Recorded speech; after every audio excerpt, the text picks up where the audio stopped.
صوم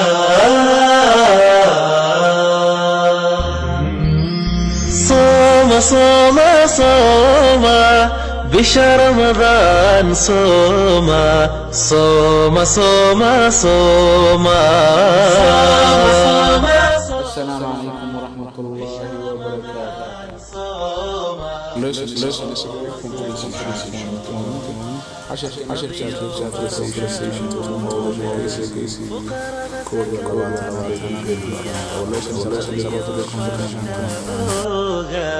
فقرة سكذا سيا سقذ حلل. I'm pleased to meet you. Welcome with open hands. I'm pleased waxaan ku faraxsanahay to meet you inaan kula kulmo. Welcome kusoo dhawow with open hands gacmo furan. I'm pleased to meet you. Welcome with open hands. I want to ask you so many questions. Are you ready? Yes, keep on.